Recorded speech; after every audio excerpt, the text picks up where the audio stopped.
Elena Vasquez stood at the viewport of the human diplomatic ship, watching the massive space station grow larger as they approached. Nexus Prime was enormous, bigger than any city on Earth. Ships from dozens of different alien races moved around it like insects around a bright light. Some looked like giant metal flowers, others like twisted metal bones, and a few that hurt to look at directly. "Remember," said Captain Torres quietly beside her, "we are primitive. We are weak. We know nothing about space travel or advanced technology." He touched the small device hidden behind his ear. "The recording equipment is working. Every word, every gesture, every piece of technology we see goes straight back to Earth." Elena nodded. She had practiced this role for 2 years. Act impressed by everything. Ask simple questions. Make the aliens think humans were like children who had just learned to walk among giants. It was not easy when she had 3 engineering degrees and had helped design faster-than-light engines that these aliens could not even imagine. The docking process was rough. The alien traffic control systems were outdated by human standards, but Elena made sure to gasp and point at the simple holographic displays as if they were magic. Captain Torres played his part too, fumbling with the basic communication devices and asking for help with procedures that any human pilot could do with their eyes closed. The airlock opened with a hiss. 3 aliens waited for them on the other side. The first was tall and thin with purple skin and 4 arms. Its species was called the Zephyrians, and they thought they were the smartest race in the galaxy. The second alien looked like a giant insect with golden armor. That was a Krillian warrior, from a species that loved war more than anything else. The third alien was harder to look at directly. It seemed to shift and change, sometimes solid, sometimes like smoke. The ethereals claimed they could read minds, though Elena's neural implants made sure they would only see what she wanted them to see. "Welcome, primitive ones," said the Zephyrian in a voice that sounded like metal scraping against stone. "I am Science Director Veltar. You will follow us to the council chamber.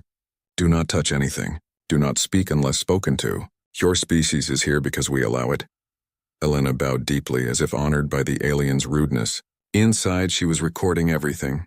The way they moved, the technology in the walls, the power sources, the security systems. Every detail would help Earth prepare for what was coming. The walk through Nexus Prime was like a tour through a museum of failed civilizations. The humans had studied the history of every species here. They knew how the Zephyrians had destroyed their own planet through pollution. They knew how the Krillians had caused 3 galactic wars. They knew how the ethereals had enslaved dozens of worlds through mind control. All of these species thought they were advanced, but they had never learned the most important lesson. True power came from being underestimated. The council chamber was a massive circular room with representatives from hundreds of different alien species. Some floated in tanks of liquid. Others stood on platforms of different heights to accommodate their various sizes. A few were clearly machines, their original species long dead. At the center sat the High Council, 12 of the most powerful beings in the galaxy. "So," rumbled a voice like an earthquake, "these are the humans." The speaker was Overlord Krex, Supreme Commander of the Krillian Empire. He was twice the size of a normal Krillian, his armor covered in the symbols of 1,000 victories. "They look even weaker than our reports suggested." Elena stepped forward, making sure to look nervous and small. "Great Overlord," she said in careful, simple words. "We are honored to stand before such mighty beings. We come seeking friendship and guidance from those far wiser than ourselves." Several council members laughed. It sounded like breaking glass and grinding metal. Elena felt Captain Torres tense beside her, but she kept her face humble and hopeful. "Friendship?" said another voice, this one like music made of ice. The speaker was Ethereal Prime Zixara, the most powerful psychic in known space. "What could primitives like you offer to us? You have barely learned to leave your single world. We have ruled the stars for millions of years." "We offer our service," Elena replied, bowing again. "We are willing to learn. We can work hard. We have many people who would be honored to help build your great civilization." The truth was that humans had been traveling between stars for longer than any of these species had existed. Earth was just one of thousands of human worlds, chosen specifically because it looked young and primitive. Every word Elena spoke was a lie, but it was a lie that would save both human and alien lives when the truth finally came out. High Counselor Thane, an ancient being that looked like a tree made of crystal, finally spoke. The humans will be granted territory in Sector 7G on the Outer Rim. 12 worlds, all of them barely suitable for life. You will mine resources for the Confederation. You will provide workers when needed. You will cause no trouble. We are grateful beyond words, Elena said, though she knew that Sector 7G was actually perfect for human needs. It was far from the major alien civilizations, close to several important hyperspace routes, and rich in the exact materials humans needed for their hidden projects. One warning, said Overlord Krex, pointing a clawed finger at the human delegation. If your species causes any problems, if you try to expand beyond your assigned territory, if you develop weapons or technology above your station, we will remove you from existence. We have done this to 47 species before you. You will not be the first primitives to overestimate their importance. Elena nodded eagerly as if grateful for the threat. We understand, Great Overlord. We will be no trouble at all. The Corellian laughed, a sound like rocks falling down a mountain. See that you remember those words, little human. The galaxy belongs to those strong enough to take it. Your species is not strong enough to take anything. As the human delegation was escorted out, Elena allowed herself one small smile. Overlord Krex was right about one thing. The galaxy did belong to those strong enough to take it. He was just wrong about which species that was.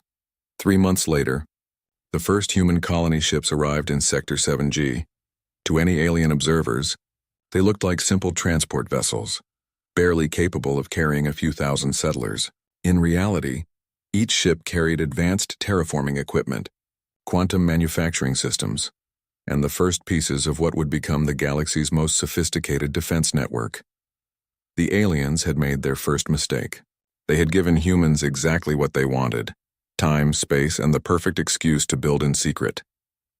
Now Earth's children would spread across their new worlds, always appearing weak and grateful, always working hard for their alien masters. But beneath the surface, in hidden facilities and secret laboratories, the real work was beginning. The work that would one day make the galaxy fall silent in shock and awe. 3 years had passed since humanity's first meeting with the Galactic Confederation. In that time, 12 human colonies had been established in Sector 7G, each one appearing to struggle with the basic challenges of life on hostile worlds. To the alien observers who occasionally checked on them, the humans looked like they were barely surviving. Food shortages, equipment failures, and small accidents happened regularly enough to maintain the illusion of incompetence. The truth was very different. Below ground, vast facilities hummed with activity. Fusion reactors powered manufacturing plants that could build anything from starships to sandwich makers. Quantum computers processed information faster than the most advanced alien systems. And in the deepest bunkers, weapons were being created that would make the galaxy's military forces look like children playing with toys. Dr. Sarah Kim stood in one of these hidden facilities on New Geneva, watching the latest batch of defensive satellites roll off the production line. Each one was disguised to look like a communication relay or weather monitoring station. In reality, they carried enough firepower to crack a moon in half. The Corellians are moving again, said Commander Jackson, joining her at the observation window. Intelligence reports a fleet buildup near the Vega system. Looks like they're planning another expansion. Sarah nodded grimly. The Corellian Empire had been growing more aggressive lately. They had already conquered 6 independent worlds this year, enslaving the populations and strip mining the planets for resources. The Galactic Confederation said nothing as long as the Corellians shared a portion of their profits. Any word from Earth Command? Sarah asked. The same orders as always. Maintain the cover. Act helpless. Let them underestimate us until the time is right. Jackson's jaw tightened. It's getting harder to watch, Doctor. The news reports from the conquered worlds. The things they do to civilians. Sarah understood his frustration. Every human colony received the same reports. Entire families torn apart, children taken for experiments, adults worked to death in mines and factories. The Corellians treated other species like animals, and the rest of the galaxy either cheered them on or looked the other way. The alert came 2 days later. A massive Corellian fleet had jumped into the New Geneva system without warning. 30 warships, each one the size of a small city, bristling with weapons that could turn a planet's surface into glass. Behind them came transport ships full of soldiers and the equipment needed to establish a new slave colony. Governor Martinez called an emergency meeting in the colony's main building. The room was packed with colonists, all of them looking appropriately terrified. Many were actually terrified, but not for the reasons the Krillians would expect. They were afraid that someone might break character too early. "Citizens," Governor Martinez announced, his voice shaking just enough to sound genuine, "we have received a communication from the Krillian fleet. They claim this system now belongs to their empire. They are demanding our immediate surrender." The crowd erupted in panicked shouts. A few people fell to their knees crying. Others demanded to know how this could happen, why the Confederation wasn't protecting them. It was a perfect performance of a primitive colony facing an overwhelming threat. Admiral Vex Korath's face appeared on the main screen, his scarred features twisted in a cruel smile. His translator made his voice sound like grinding stone. "Humans of New Geneva, you will surrender immediately. Your adults will work in our mines until they die. Your children will come with us for biological research. Your world will provide resources for the Empire. Any resistance will result in the complete destruction of your colony." Governor Martinez stepped forward, making his voice sound small and defeated. "Great Admiral, please. We are just simple farmers and miners. We have nothing of value. Perhaps you could take some volunteers instead of everyone." The Krillian's laugh was like the sound of bones breaking. "You misunderstand, Primitive. We are not negotiating. We are informing you of your fate. You have one of your hours to begin loading onto our transport ships. After that, we will begin bombing your settlements." The transmission ended. Governor Martinez turned back to the crowd, letting his shoulders sag in apparent defeat. "I'm sorry, everyone. We have no choice. We must prepare for evacuation." But even as he spoke, hidden signals were already racing through the colony's concealed communication network. Deep underground automated systems came online. Defense satellites that had been drifting silent in space for 3 years suddenly activated. And on a dozen other human worlds, Captain Marcus Chen received the message he had been waiting for. "Red Dawn Protocol is active," came the encrypted transmission. "New Geneva under Krillian attack. All pretense to be maintained until final moment. You are authorized to respond with full force once civilians are clear." Chen stood on the bridge of the UES Determination, one of 12 ships that made up the New Geneva Defense Fleet. To any alien sensors, they looked like modified cargo haulers with a few light weapons bolted on. The Krillians wouldn't even bother scanning them carefully. After all, what threat could primitive human ships pose to the mighty Krillian Imperial Navy? The loading process began exactly as Admiral Vex Korath had ordered. Human colonists filed onto transport ships looking defeated and terrified. The Krillian soldiers enjoyed their fear, pushing and shoving the humans, separating families, pointing their weapons at anyone who moved too slowly. What the Krillians didn't notice was that every single human colonist carried a small device hidden in their clothing. Some were recording everything for later evidence. Others were advanced sensors, mapping the inside of every Krillian ship. A few were much more dangerous, but those would only activate when needed. Captain Chen watched the loading process from his ship's bridge, his hands clenched into fists. Around him, his crew maintained their roles as nervous cargo hauler pilots, but he could see the anger in their eyes. Every one of them had trained for this moment. Every one of them knew that the time for hiding was almost over. The last group of colonists was being loaded when Admiral Vex Korath made his fatal mistake. A human child, maybe 7 years old, dropped a small toy as she was being pushed onto a transport ship.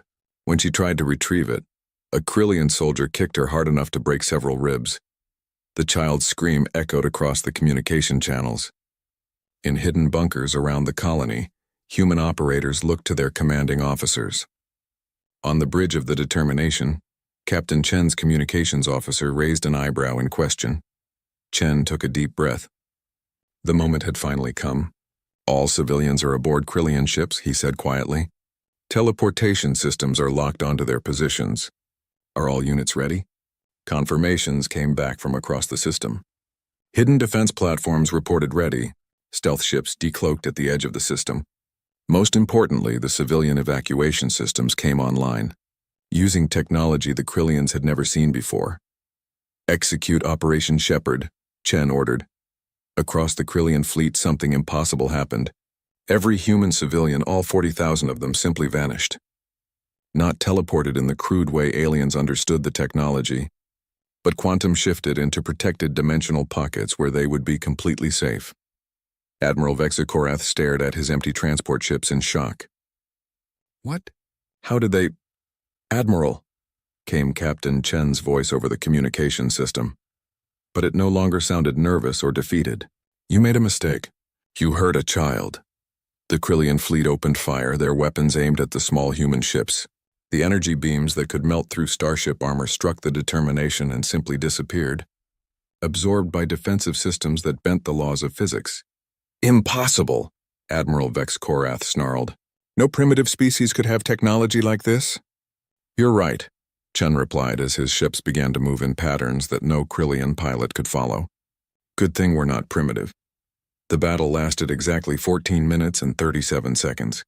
When it was over, 30 Krillian warships had been reduced to their component atoms. Not destroyed, not damaged, but carefully disassembled and stored for later analysis. The crews found themselves in comfortable holding cells that shouldn't have been able to exist inside ships so small. Admiral Vexa Korath sat in his cell, staring at walls that seemed to stretch infinitely in all directions, despite being clearly only a few meters wide. A human officer entered, her uniform bearing no rank or insignia he recognized. Admiral, she said politely, my name is Dr. Sarah Kim. I want you to understand something. Today you attacked a human colony. You threatened our children. You expected us to be helpless. She paused, letting her words sink in. That was your second mistake. Your first was assuming we were primitive just because we wanted you to think so. The Krillian warrior tried to speak, but found his voice wouldn't work. Some kind of technology was suppressing his ability to make sound. The galaxy is about to change, Admiral, Dr. Kim continued. Your empire and every other major power is about to learn what humans are really capable of. I suggest you think carefully about whether you want to be part of that future, or just a footnote in its history.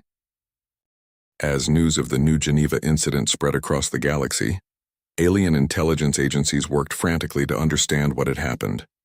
30 Krillian warships didn't just... The news of what happened at New Geneva spread through the galaxy like wildfire. 30 Krillian warships destroyed by primitive human cargo haulers. An entire population vanished and rescued by technology that shouldn't exist. Admiral Vex Korath and his entire fleet captured without a single human casualty. In the crystal spires of the Zephyrian homeworld, Science Director Veltar stared at the sensor readings for the 100th time. The data made no sense. Energy signatures that violated known physics. Matter displacement on a scale that required power sources bigger than stars. And somehow the humans had hidden all of this technology for 3 years. Impossible, he muttered, his forearms working frantically at different control panels. Their ships had the energy output of primitive fusion reactors. Our scans were thorough. There was nothing there. His assistant, a younger Zephyrian named Kyldos, looked up from his own workstation. Sir, what if the scans were wrong? What if they were somehow hiding their true capabilities? Veltar's purple skin darkened with anger. Are you suggesting that my scientific instruments, perfected over 10,000 years of research, could be fooled by a species that just learned to build spaceships? But even as he said the words, doubt crept into his mind. The Zephyrians prided themselves on being the most advanced scientific civilization in the galaxy. Their sensors could detect a single atom at the edge of a solar system. Their analysis equipment could break down any technology and understand its function within hours. Yet somehow they had completely missed what the humans were really capable of. Prepare a stealth reconnaissance mission, Veltar ordered. I want our best intelligence operatives inserted into human space. Find out what they're really hiding. 3 weeks later, Agent Zixnal materialized in the shadows of a human mining facility on the world called New Horizon. Zephyrian stealth technology was the best in the galaxy. Their agents could become invisible to almost any detection system, could hack into any computer network, could analyze any piece of technology just by touching it. The mining facility looked exactly like what the humans claimed it was. Simple extraction equipment, basic processing plants, storage facilities for raw materials. Workers moved around in predictable patterns, operating machinery that was crude but functional. Everything matched the intelligence reports perfectly. But Zixnal had been trained to look beyond the obvious. He noticed that the workers moved with military precision despite their casual behavior. Their equipment, while looking primitive, showed signs of manufacturing quality that exceeded even Zephyrian standards. And there were small details everywhere that didn't quite fit the story of a struggling colony. He decided to investigate the main computer system. Zephyrian hacking technology could break into any network within minutes. But when Zixnal connected his equipment to what looked like a simple mining computer, something went wrong. Instead of breaking into the system broke into him. "Warning," said a calm female voice in perfect Zephyrian. "Unauthorized intrusion detected. Agent identity confirmed as Zixnal, Zephyrian Intelligence Service, serial number 7749 Alpha. Please stand by for processing." Zixnal tried to run, but found himself frozen in place. Not by any weapon or restraint field, but by his own body refusing to obey his commands. A human woman walked into the room, her expression calm and friendly. "Hello, Agent Zixnal," she said in fluent Zephyrian. "My name is Dr. Keiko Tanaka. I've been expecting you." "Impossible," Zixnal managed to say through his paralyzed vocal cords. "Your species doesn't have technology that can override Zephyrian neural systems." Dr. Tanaka smiled. "You're absolutely right. We don't have technology that can do that. We have technology that can do much more interesting things." She gestured, and a chair moved across the room by itself, positioning itself behind the frozen agent. "Please sit. We have a lot to discuss." As Zixnal found himself sitting whether he wanted to or not, Dr. Tanaka activated a holographic display. Images began appearing in the air between them. Starships that were clearly human in design, but larger and more advanced than anything in the intelligence files. Weapons that bent space and time.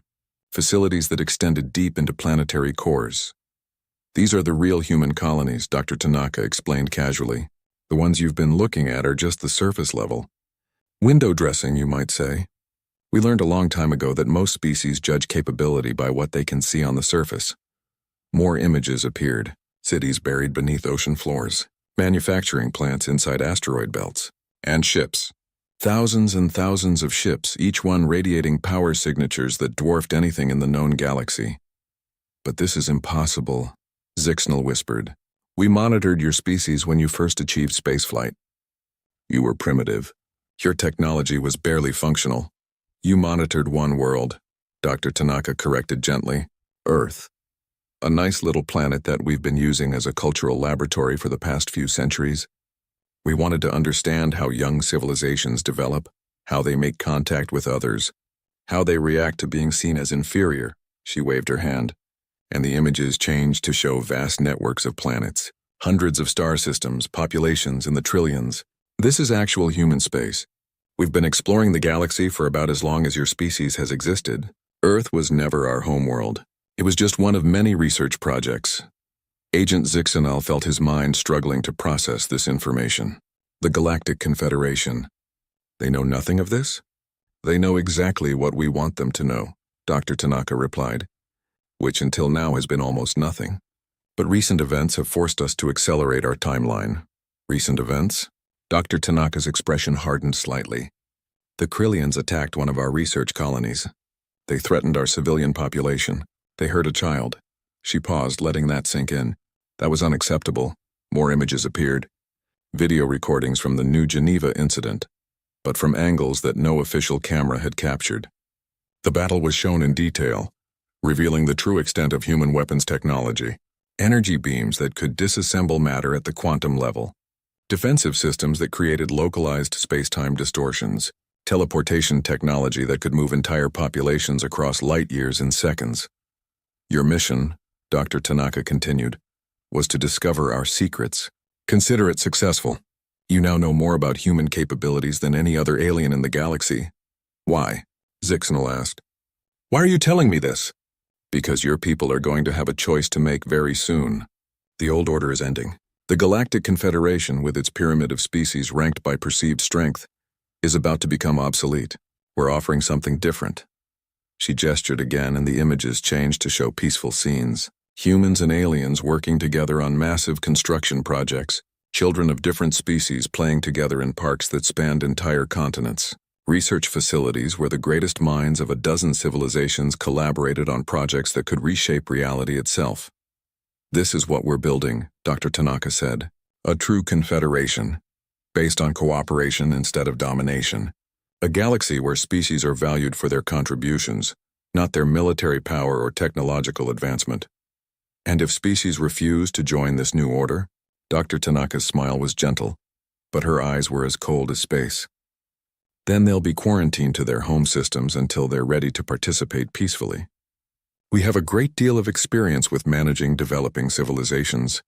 Agent Zixanal felt a chill run through his entire body. You've done this before, many times, in many galaxies. The universe is very large, Agent Zixanal, and consciousness is very rare. We've made it our responsibility to nurture it wherever it appears, and to prevent it from destroying itself through war and competition. She stood up and Zixanal found that he could move again. You're free to go.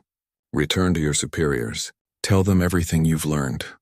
They'll probably think you're lying or insane, but eventually they'll investigate further. When they do, they'll find exactly as much truth as we want them to find. What about the other major powers? The Krillians, the Ethereals? The Krillians are already in our custody. Their empire is being dismantled as we speak, though they don't know it yet. As for the Ethereals, Dr. Tanaka paused, looking thoughtful. They're about to have a very interesting experience. On the other side of the galaxy, Ethereal Prime Zixara floated in her meditation chamber, preparing to probe the minds of the human diplomatic team that had just arrived at ethereal space. The Ethereals were the galaxy's most powerful psychics, capable of reading thoughts across light years, of implanting commands that could control entire populations. She reached out with her mind, expecting to encounter the simple thoughts of primitive beings. Instead, she found herself looking into an abyss that looked back. The human minds were not unprotected. They were fortresses. Quantum encryption surrounded every thought. Cybernetic enhancements created layers of security that adapted and evolved in real time. And beneath it all, she sensed something vast and ancient and utterly alien. "Hello, Zixara," said a voice inside her own mind. The emergency session of the Hegemony Council was called at dawn on Nexus Prime. Representatives from every major power in the galaxy filled the massive chamber, their voices creating a chaos of sound as they argued and demanded answers. For the first time in the Council's 1,000-year history, fear was visible on every face. High Counselor Thane's crystal form flickered with agitated energy as he called for order. "The evidence is undeniable," his voice rang across the chamber. "The humans have been deceiving us from the moment of first contact. Their true capabilities far exceed anything we previously believed possible." Science Director Veltar stood to address the assembly, his purple skin pale with exhaustion. He had not slept in 3 days, desperately trying to understand the intelligence reports. The reconnaissance data shows technology that violates our understanding of physics. Ships that can exist in multiple dimensions simultaneously, weapons that can disassemble matter at the quantum level, manufacturing capabilities that exceed our entire galactic industrial output. Overlord Krextar, the new Supreme Commander of the Krillian Empire after Admiral Vexkorath's capture, slammed his armored fist on his speaking platform. "Enough talk. We are the Krillian Empire. We have conquered 1,000 worlds. No primitive species can threaten us." "Your predecessor said the same thing," noted Ethereal Prime Zixara, her mental voice carrying undertones of genuine terror. "His entire fleet was destroyed without firing a single effective shot. And when I attempted to probe human minds, I found defenses that turned my own psychic abilities against me." The chamber erupted in more arguments, but High Counselor Thane raised his hand for silence. "The question before us is simple. Do we attempt to negotiate with this human threat, or do we eliminate it before it can grow stronger? Negotiate with primitives?" Overlord Krextar roared. "Never. The Krillian Empire bows to no one." "Then you propose war?" asked Zixara. "I propose we show these humans what real power looks like," the Krillian commander replied. "Mobilize every fleet, every soldier, every weapon. We will burn their colonies to ash and scatter their atoms across the void." Veltar's 4 arms gestured frantically. "Did you not hear what I just said? Their technology is beyond our comprehension. A direct military assault would be suicide." "The Zephyrian speaks wisdom," agreed Ambassador Hexlar of the Aquatic Assembly. "Perhaps we should consider opening diplomatic channels." But Overlord Krextar was not alone in his desire for war. Representatives from dozens of species voiced their agreement. The humans had made them look like fools. They had shattered the carefully maintained balance of power that had kept the galaxy stable for millennia. Such a threat could not be allowed to exist. "Very well," High Counselor Thane declared after hours of heated debate. By majority vote, the Hegemony Council authorizes the formation of the largest military force in galactic history. Every member species will contribute ships, soldiers, and resources. We will end the human threat once and for all. The mobilization took 6 months. 50 species contributed to the greatest armada ever assembled. 10,000 capital ships, each one the size of a small city. 1 million support vessels carrying troops, supplies, and siege equipment. Ground forces numbering in the billions, equipped with weapons that could crack continents. The combined industrial might of the entire galaxy had been focused on a single goal: the complete destruction of humanity. Admiral Krexistal, Overlord Krexitar's own son, was given command of the armada. He stood on the bridge of the flagship Galactic Dominion, watching through the viewports as ships from 100 different species formed into attack formations. Crystalline Zephyrian vessels that gleamed like jewels, organic hive ships that pulsed with their own heartbeats, ancient ethereal craft that seemed to exist partially in other dimensions, the pride and power of galactic civilization, all focused on eliminating 12 primitive human colonies. "Sir," reported his communications officer, "all fleets report ready for hyperspace jump. Target system Centauri. Intelligence indicates this is where the humans have concentrated their defensive forces." Admiral Krextal nodded grimly. "Send the message to all ships. Today we restore the natural order. Today we show the galaxy that power still matters. Begin the assault." The hyperspace jump was flawless. 10,000 ships emerged from faster-than-light travel in perfect formation, weapons charged, shields raised. They had expected to find a desperate human defense fleet, perhaps a few hundred ships at most, hiding behind whatever primitive fortifications they had managed to build. Instead, they found a single vessel. The UES Defiance hung alone in the void, a sleek ship barely a kilometer long. Compared to the massive alien warships surrounding it, it looked like a minnow swimming among whales. Its design was elegant but simple, with none of the elaborate decorations or intimidating architecture that marked the ships of the great powers. "Is this some kind of joke?" Admiral Krextal demanded. "Where is their fleet?" "Sir," his sensor operator replied, confusion clear in his voice. "I'm only detecting one ship. The Defiance. It's just sitting there. Scan it. Find out what kind of weapons it carries." "Sir, the scans are unusual. I'm reading power levels that don't make sense. The ship's mass seems to be fluctuating, and there are energy signatures I've never seen before."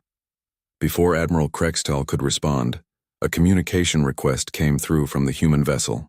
A woman's face appeared on the main screen, her expression calm and professional. She wore a simple uniform with no elaborate decorations, just 5 stars on her collar. "I am Admiral Sarah Cross of the United Earth Systems Defense Force," she said, in perfect galactic standard. "You have brought weapons into human space with hostile intent. This constitutes an act of war." Admiral Krextal laughed, the sound echoing through his bridge. "Act of war? We have 10,000 warships. You have one. Surrender now and we might allow some of your species to live as slaves." Admiral Cross smiled slightly. "I believe there's been a misunderstanding. You seem to think this is a battle between your fleet and our fleet. It's not." "Then what is it?" Krextal demanded. "It's a demonstration." Admiral Cross touched a control on her chair. "Computer, show them what else we've been hiding." Space around the Centauri system suddenly came alive. What had appeared to be empty vacuum began to shimmer and shift. Massive structures materialized as their cloaking fields deactivated. Defense platforms the size of moons. Weapon arrays that stretched across entire asteroid belts. And ships. Not hundreds of ships, but millions of them. Emerging from dimensional pockets where they had been waiting. The alien fleet found itself surrounded by a force so vast that their sensors couldn't even count all the vessels. Each human ship radiated power levels that exceeded their largest dreadnoughts. Weapons that bent space-time itself targeted every alien vessel simultaneously. "Impossible," Admiral Krextal whispered, staring at the tactical display that showed his fleet as tiny dots surrounded by an ocean of red hostile contacts. "Actually," Admiral Cross replied calmly, "it's just technology. You've been operating under the assumption that you represent the peak of galactic civilization. That assumption was incorrect." Overlord Krextar's voice came over the fleet communication channels, transmitted from his flagship at the rear of the formation. "All ships. Attack pattern Omega. Destroy everything. Show them the might of the Krillian Empire." The galactic fleet opened fire. Energy beams that could melt planets. Missiles that could crack moons, particle weapons that could disintegrate matter at the atomic level. The combined firepower of 50 civilizations struck the human defense network. Nothing happened. The human shields didn't just absorb the energy, they seemed to drink it, converting the hostile fire into power for their own systems. Weapons that should have destroyed cities struck barrier fields and simply vanished. "Your turn," Admiral Cross said quietly. The human response was not violent. It was surgical. Across the galactic fleet, ships simply stopped working. Not destroyed, not damaged, but carefully disabled. Weapon systems shut down. Life support switched to backup power. Communication arrays went offline. In the space of 30 seconds, the greatest military force in galactic history became completely helpless. "What did you do to us?" Admiral Krextel demanded, his voice shaking. "We turned off your toys," Admiral Cross replied. "Your weapons, your shields, your engines. Don't worry, life support is still functioning. We're not monsters." Transport beams began activating across the alien fleet, not the crude teleportation technology that most species used, but quantum displacement systems that could move entire crews without them even feeling it. In moments, every alien soldier, every ship captain, every admiral found themselves in comfortable holding facilities. Admiral Krextal materialized in a room that seemed impossibly large, despite being clearly aboard a ship. The walls showed peaceful scenes from hundreds of different worlds. A human officer was waiting for him, her expression sad but determined. "Admiral," she said, "my name is Commander Lisa Chen. I need you to understand something very important. This was not a battle. This was not even a test of our military capabilities. This was us being polite." "Polite?" Krextal snarled. "You have destroyed the greatest fleet in galactic history." "We disabled it," Commander Chen corrected. "Every ship, every system, everywhere." The broadcast began at exactly noon Galactic Standard Time. Every communication device in known space activated simultaneously. Holographic displays lit up in government buildings, shopping centers, homes, and ships. Even the most primitive radio receivers began transmitting the signal. For the first time in galactic history, every intelligent being in the galaxy was watching the same thing at the same time. Admiral Sarah Cross appeared in the center of the transmission, standing in what looked like a simple command center. Behind her, through large windows, Earth could be seen rotating slowly in the void. But this was not the Earth that alien intelligence services had been monitoring. This was a world covered in cities that stretched from ocean to ocean, with massive orbital rings that sparkled with the light of billions of inhabitants. "Citizens of the galaxy," Admiral Cross began, her voice calm and clear. "My name is Admiral Sarah Cross of the United Earth Systems Defense Force. I am speaking to you from the Sol system, which you know as the location of humanity's homeworld. What you do not know is that Earth has never been our homeworld. It has been our laboratory." The image behind her changed, showing vast star charts that stretched across multiple galactic arms. Thousands of systems were marked in blue, indicating human presence. The scale was staggering. What the galaxy had believed to be the entirety of human space was revealed to be less than 1% of their actual territory. For the past several centuries, we have been conducting an experiment. We wanted to understand how intelligent species develop, how they form governments, how they interact with others they perceive as different or inferior. Earth was established as a research station where we could observe these processes in controlled conditions. Admiral Cross paused, letting the implications sink in across 1,000 worlds. "The human colonists you have interacted with were volunteers who agreed to play roles in this experiment. They pretended to be primitive, to be struggling, to be in need of guidance from more advanced civilizations. Their performance was flawless because they were, in fact, among our most skilled researchers and intelligence operatives." The image changed again, showing the construction of the colonies in Sector 7G. What had appeared to be desperate settlers building basic shelters was revealed to be the careful assembly of advanced research facilities. Every human colonist was shown using technology that made the galaxy's most advanced systems look like stone tools. The Galactic Confederation, the Hegemony Council, the entire structure of galactic civilization that you have known for millennia, has been operating under our observation and, when necessary, our guidance. We have prevented 17 galactic wars, stopped 43 attempts at genocide, and quietly removed 32 species that posed existential threats to galactic civilization. On Nexus Prime, High Counselor Thane watched the broadcast from his emergency bunker, his crystal form flickering with shock and disbelief. Around him, the surviving members of the Hegemony Council sat in stunned silence. Everything they had built, everything they had achieved, had been allowed to exist only because humanity had decided not to interfere. But why? Whispered Science Director Veltar, his forearms trembling. Why hide? Why pretend to be inferior? Admiral Cross continued as if she had heard his question. You may be wondering why we chose to conceal our true nature. The answer is simple. Most species react poorly to the discovery that they are not the dominant force in their region of space. History has shown us that when young civilizations encounter truly advanced societies, they tend to become either completely dependent or violently rebellious. Neither outcome promotes healthy development. The broadcast showed historical examples from dozens of different galaxies, species that had collapsed into worship when they encountered human technology, others that had destroyed themselves trying to fight wars they could never win, and a few that had transcended their limitations and joined the greater galactic community as equals. Today, that experiment ends. Recent events have forced us to reveal our true capabilities. The attack on New Geneva, the formation of the so-called Grand Armada, the continued oppression of weaker species by those who mistake military power for actual strength. All of these have demonstrated that this galaxy is ready for the next phase of its development. The image behind Admiral Cross changed to show the captured alien fleets.